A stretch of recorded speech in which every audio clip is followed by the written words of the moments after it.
क्या चल रहा है भाई, बिल्कुल नहीं समझ में आ रहा है। मतलब लगातार ये जो बैक टू बैक पिछले 11-12 साल में इतने हमले हुए, पठानकोट में, उरी में, फिर अभी ये आपका बालाकोट में, अब ये Pahalgam, back to back. Tax हम इसलिए दे रहे हैं इतना कि हमारी सुरक्षा को लेकर एकदम वाट लगा दी जाए।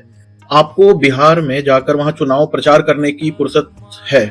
हमारे देश के गृह मंत्री साहब को श्रद्धांजलि देने के लिए रेड कारपेट बिछाई गई। मतलब शर्म आनी चाहिए इन दोनों नेताओं को, जो देश के सबसे बड़े इस टाइम नेता हैं, कि हंस के वहां नीतीश साहब से वो बात कर रहे हैं, चुनाव रैली कर रहे हैं, वीडियो उसके वायरल हो रहे हैं। दूसरे हमारे आदरणीय गृह मंत्री साहब सो कॉल्ड रेड कारपेट पर मतलब श्रद्धांजलि देने, शर्म आनी चाहिए, पर नंगे पैर जाना चाहिए था आपको।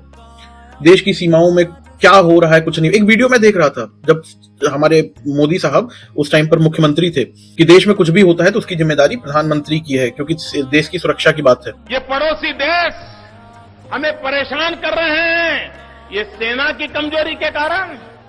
मित्रों, समस्या सीमा पर नहीं है, समस्या दिल्ली में है। अपनी बारी आई तो खत्म देश सुरक्षा, कुछ नहीं पता, कोई अता पता नहीं आपको। मतलब हम टैक्स भरते हैं इसलिए कि हमारी सिक्योरिटी ही ये खत्म रहे। रात की तो बात छोड़ दी, दिन में आके बाहर से मार के जा रहे हैं, ऐसा लग रहा है टहलने आए थे, मारे और चले गए। मीडिया मतलब गजब है भाई, मीडिया नेक्स्ट लेवल गजब है। एक रिपोर्टर कश्मीर में वहां की ग्राउंड रियलिटी बता रहा है, साला मतलब सॉरी फॉर माई लैंग्वेज बोलना नहीं चाहिए, इतना जाहिल, इतना घटिया चैनल है आज तक। उसका एक्चुअल जो कहानी बता रहा था उसको उड़ा दिया उसने, उसकी रिपोर्टिंग ही बंद कर दी। मणिपुर पे आपको कुछ बोलना नहीं है, बेरोजगारी पे आपको कुछ बोलना नहीं है। 7-8 महीने हो रहे हैं मुझे एक फॉर्म भरे हुए एनटीपीसी आरआरबी का, आज तक उसका एडमिट कार्ड नहीं आया। पिछले 4 महीने से अब आएगा, इस महीने अगले महीने आएगा, नहीं आया। उस पे आपके एक शब्द नहीं फूटते, बेरोजगारी पे आपको एक शब्द बोलना नहीं है।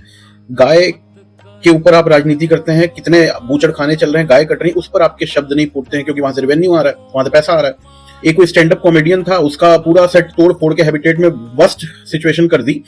एलन मस्क ने अभी बोला है, उस पर किसी की हिम्मत, किसी की औकात नहीं हो रही है सरकार की या किसी की कि एक शब्द बोल दें।